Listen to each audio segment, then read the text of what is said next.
Olá, meus irmãos, vocês estão no canal Segredos da Iaô. Eu me chamo Dofanitinha de Iemanjá. Sejam muito bem-vindos aqueles que estão chegando agora. O assunto de hoje é bastante complexo e, na verdade, é um apelo, tá? Aos senhores sacerdotes, aos senhores pais de santo, aos senhores babalaôs, né?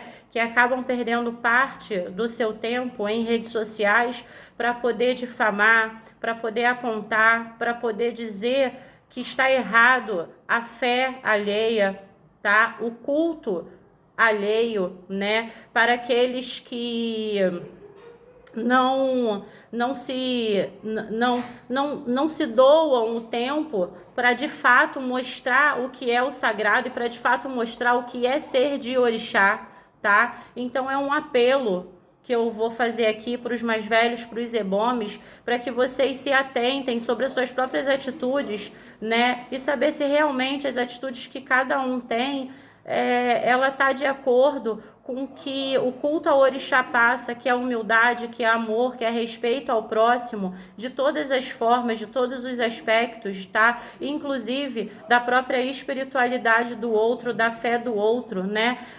Para que vocês percebam que ninguém tem o direito, né, de inflamar, de afirmar que o que o outro cultua não existe, que está errado, tá?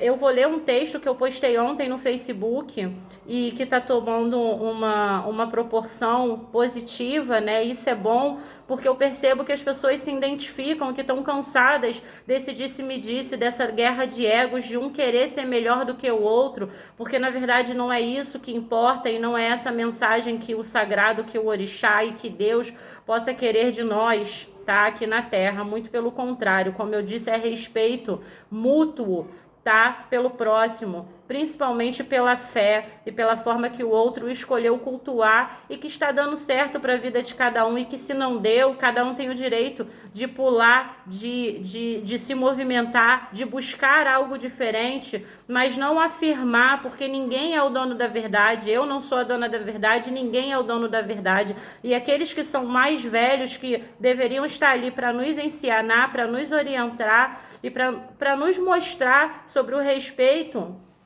ao próximo, são os primeiros a estarem numa guerra de egos, de afirmar a sua própria verdade, de apontar e dizer que aquilo não existe, que está errado, sabe? Quem somos nós? Existem muito mais forças além do que os nossos olhos podem ver, do que os nossos ouvidos podem ouvir e até que a nossa compreensão, tá, possa entender.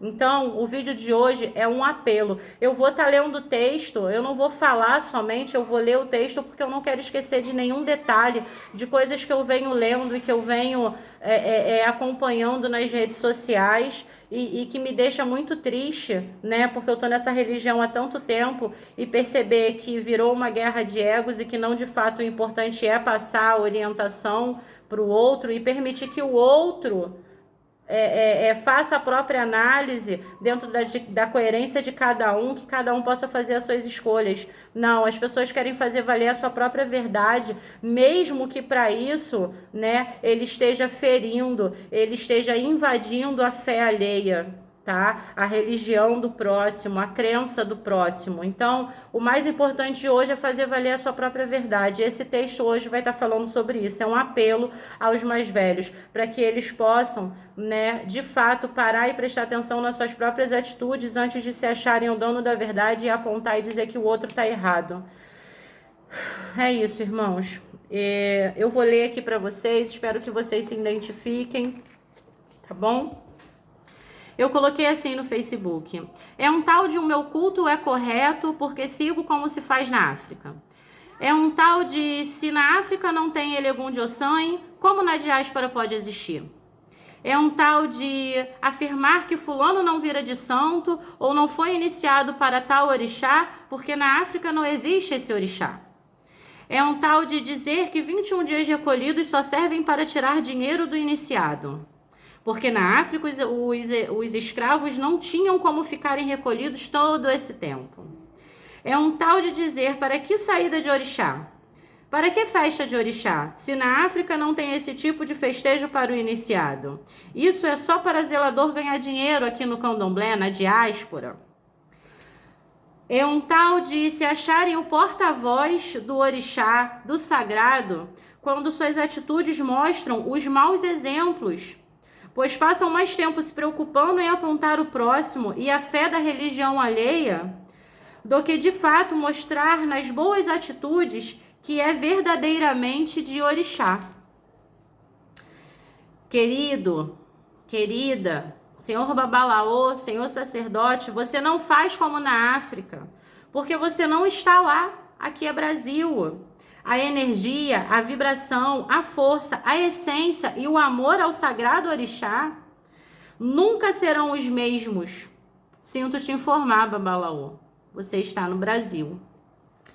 No máximo, os cultuadores do culto tradicional ao orixá aqui no Brasil são os que podemos chamar de genéricos. Por que genéricos? Porque eles usam fórmulas ritualísticas, orôs, seja como queiram chamar, diferentes que podem resolver respectivos problemas espirituais de alguém. Assim como o culto também do candomblé, são genéricos que resolvem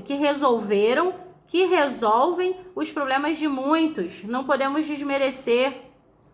Sobre Ossanha, que é um assunto que está sendo muito falado hoje, né? No grupo de Ejó, né? No grupo de fofoca, enfim, de intrigas, no Facebook, está se falando muito sobre esse grande orixá Ossanha, sobre essa maravilhosa divindade. Então, sobre Ossanha, ou qualquer outro orixá que não tenha Elegum na África, o que é Elegum, irmãos? Para aqueles que não sabem, são aqueles que viram de santo, tá? Então, sobre Ossanha e qualquer outro orixá que não tem Elegum na África, mas tem irmão que vira de Ossanha, ou de qualquer outro orixá que não se tem Elegum na África, mas que vira aqui no Brasil e é cultuado no candomblé, na minha humilde opinião, primeiro, que ninguém vira de orixá. Ninguém vira de orixá. Seja aqui no Brasil ou no continente africano. Pois seria uma energia, uma força imensurável para que um mero humano a suportasse.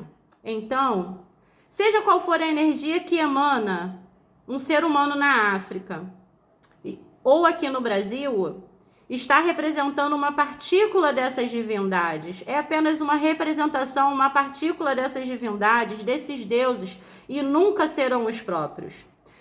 Então, irmãozinho, sacerdote, babalaô, mais velho, ebome, se preocupe em saber, por exemplo, se o iniciado para o orixá aqui no Brasil, que não tem na África, está com equilíbrio, está com saúde, porque isso é o que de fato importa. Sobre os 21 dias recolhidos, como vocês dizem que não tem essa necessidade, para que 21 dias recolhidos, né? E aí a desculpa é, para que 21 dias recolhidos se os escravos não tinham tempo para isso? É fácil querer se comparar aos escravos, né?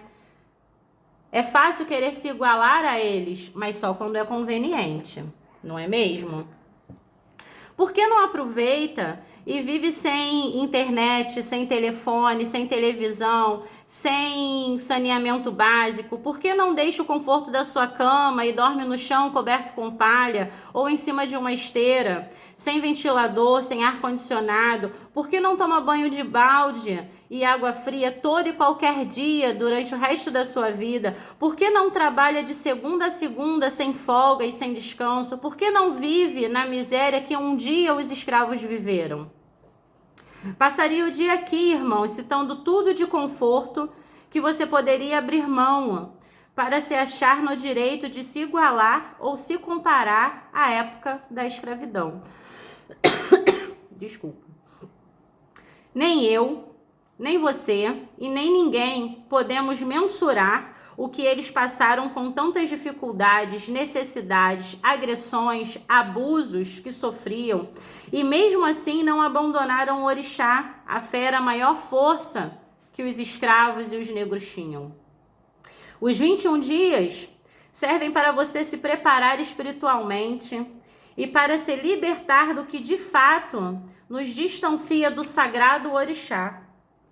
Se libertar da vaidade, se libertar do conforto, se libertar dos vícios diários, da parte material num todo, na tentativa de aproximar o recolhido, o iaô, a humildade e os verdadeiros e principais valores da nossa existência, para tornarmos seres humanos melhores, nos tornarmos seres humanos melhores, e mesmo na dificuldade, não perdermos a fé e continuarmos a cultuar o nosso sagrado orixá. Sobre a saúde de orixá, sobre a saída de orixá, sobre a festa, sobre o festejo de orixá que tem dentro do culto do candomblé, ou diáspora, como enchem a boca para chamar, concordo que é uma festa para a sociedade religiosa e não para o orixá. Eu concordo com isso, mas infelizmente é uma festa necessária, pois é a única prova que se tem para mostrar que foi iniciado. Uma vez que o segredo e o sagrado não devem ser expostos dentro do roncó, como todos nós sabemos. E você que diz que não tem necessidade da festa, engraçado, é o primeiro a dizer: quero é prova da iniciação do fulano. Se acho que deveria ser assim, eu do Fonitinha, não. Acho que não deveria. Eu penso que ninguém deveria ter que provar nada a ninguém. Porque o sagrado, as forças e as energias que nos regem vão muito mais além do que os olhos podem ver e sua boca explicar, e nossa boca explicar. São de fato muito mais importantes que a opinião de outro ser humano. Mas, como vivemos em sociedade e se adaptar faz parte, a festa serve para calar a boca do fofoqueiro, do que se preocupa com a vida do outro, do que com a própria vida. A festa serve para aquele que vive a colocar à prova a casa de axé alheia, que julga e aponta a religião do outro. A festa serve para calar a boca do hipócrita, que é o primeiro a pedir prova da iniciação do tal fulano. Sobre fulano não foi iniciado de tal orixá, porque na África não existe tal orixá. Sobre essa afirmação, ninguém deveria afirmar nada. Primeiro, porque invadir, diminuir e colocar à prova a fé alheia é falta de senso, é falta de noção principalmente do que de fato a mensagem dos cultos aos sagrados orixás deveriam nos passar. O culto deveria nos ensinar a ser humildes e não arrogantes a ponto de nos acharmos os donos da absoluta e única verdade. O culto deveria ensinar a ter zelo, amor e cuidado uns com os outros, e não a usar qualquer meio para fazer valer a sua verdade, mesmo que seja diminuindo a fé do irmão, mesmo que seja expondo ao seu próximo. Existe uma diferença entre orientar, ensinar sobre o que acredita e segue, e em apontar e dizer o que do outro está errado, que o que o outro cultua, que o que o outro acredita, que a crença do outro não existe. Simplesmente para poder prevalecer a sua verdade. Seria tão mais bonito e aproveitoso se os mais velhos no santo doassem seu tempo a ensinar, cada um a sua crença, a sua forma de enxergar por determinados aspectos, demonstrassem respeito ao que é diferente do que o mesmo segue, o mesmo acredita, o mesmo pratica ou o mesmo cultua, permitindo que a outra pessoa possa estudar, avaliar e fazer comparações diferentes dos ensinamentos que está absorvendo, para escolher de acordo com suas próprias expectativas e convicções o culto a seguir. Deixe que o outro escolha, sem você precisar induzir, sem você precisar apontar, sem você precisar fazer valer a sua verdade apontando que o outro está errado, que o do outro não existe, sem invadir a fé alheia, sem colocar à prova, sem diminuir ao seu próximo. Faça a sua parte, ensine, oriente e deixe que cada um possa fazer a sua escolha de acordo com as suas convicções, com os seus sensos, com a sua natureza. Seria tão mais bonito nossa religião se passassem ensinamentos adiante com humildade, de saber que ninguém é o dono da absoluta verdade. Quer ajudar, quer ensinar, quer orientar, quer realmente fazer a diferença na vida religiosa de alguém? Faça cada um a sua parte. Ensine as suas crenças, sem precisar diminuir a crença do outro. Ensine sua crença sem precisar ferir a fé alheia. Ensine a sua verdade sem precisar afirmar que a verdade do outro não existe, que a verdade do outro está errada. Permitam-se tornarem-se seres humanos melhores, porque eu tento todos os dias, meus irmãos, todos os dias eu tento me tornar um ser humano melhor, lidando com as dificuldades da vida sem reclamar. Eu tento me tornar um ser humano melhor quando eu sinto raiva, quando eu sinto mágoa, quando eu sinto desprezo, quando eu sinto todos esses sentimentos que de alguma forma podem fazer parte do nosso dia a dia, que o outro, quando nos atinge, pode nos despertar. Então eu tento ser um ser humano melhor todos os dias, fazendo a minha parte, sem me sentir no direito de apontar a fé do outro, a religião do outro, o que o outro faz de errado. Quando me perguntam se está errado, eu digo, eu não sei se está errado, eu posso dizer o que eu faço e o que dá certo para mim. Se não está dando certo para você, busque um outro ensinamento, busque uma outra cultura, busque uma outra crença. Mas eu não estou aqui para dizer que o que o outro está fazendo está errado, eu não sou a dona da verdade. A minha função não é apontar o erro do outro. A minha função é orientar dentro daquilo que eu acredito. E deixar que as pessoas se identifiquem, que as pessoas se encontrem, que as pessoas se achem.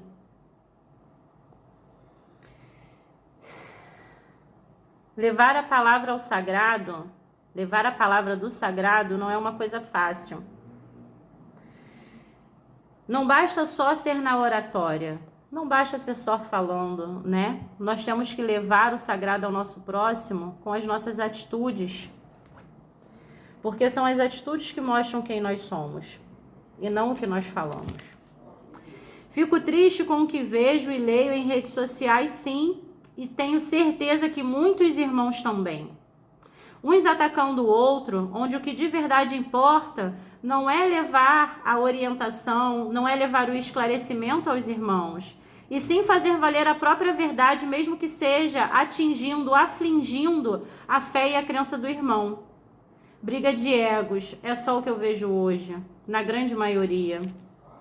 E ainda enchem a boca para dizer que são pais de santo, que têm tantos anos de santo, que são babalaôs, que são sacerdotes. O que eu penso é que vocês podem ser, sim, por tempo de santo. Não por serem um escolhido. Porque um escolhido é bem mais do que se achar o dono da verdade, ou viver para apontar o erro da fé e da religião alheia. Então, irmãos, como eu disse, é um desabafo, né?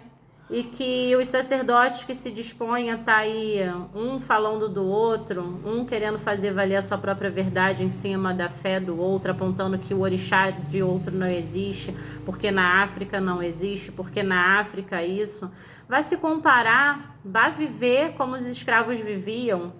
Não tem necessidade de 21 dias recolhidos. Lá eles não precisavam ficar recolhidos 21 dias, porque eles já viviam afastados da matéria, né? Eles já viviam afastados do conforto, eles já viviam afastados de tudo que a gente hoje vive no nosso dia a dia, que é o conforto, que é a vaidade, que são os bens materiais. Eles já viviam assim. Então, eles não precisavam se desligar de tudo que é material para eles poderem se aproximar da energia do que é o orixá. Então é fácil comparar que na África, você também não cultua igual na África. Porque você não passou o que cada um deles lá já passaram, pelas dificuldades que cada um deles lá passaram, e mesmo assim fizeram o culto permanecer, o culto ao orixá permanecer e está vivo até hoje. É um desabafo, como eu disse, que os sacerdotes percebam que é tão mais bonito ensinar e deixar que o próximo faça a sua própria avaliação, né? Não sou a dona da verdade, não tô aqui para dar lição de moral para ninguém, né? Quem sou eu para dar lição de moral? É apenas um apelo, porque eu vejo bons e maravilhosos sacerdotes cheios de conhecimento para poder ajudar o irmão que está precisando, o irmão que está desorientado, o irmão que está precisando de um equilíbrio, de uma palavra, perdendo seu tempo, apontando, julgando e ferindo, né, a fé e a crença do outro só para se achar, para se mostrar o dono da verdade. Quando isso não é o mais importante, pelo menos não para mim, não sei como é para vocês aí que vão assistir o vídeo, tá? É isso, meus irmãos, para aqueles que acompanharam até o final, peço para que vocês não esqueçam de deixar o like, deixem os comentários de vocês, mas eu tô meio que cansada, gente, de abrir e ver bons sacerdotes cheios de conhecimento e com essa briga de egos, sabe? Mudando de assunto, aqueles que quiserem a consulta com o baralho de Maria Padilha, tá? Tá aqui, ó, baralho de Maria Padilha, tá? Eu faço a consulta para poder falar um pouquinho da vida espiritual, da vida pessoal, das coisas que podem, né, tá para acontecer, coisas boas, coisas não tão boas. Então, aqueles que quiserem, eu vou deixar o telefone aqui embaixo de contato, tá? E quem quiser me acompanhar no Facebook é Ingrid Tavares, tá bom? E vamos aí à luta de cada um fazer a sua parte, parar de apontar o outro, porque apontar o erro do outro, diminuir a fé alheia, não é isso que é mais importante. Um beijo e até o próximo vídeo.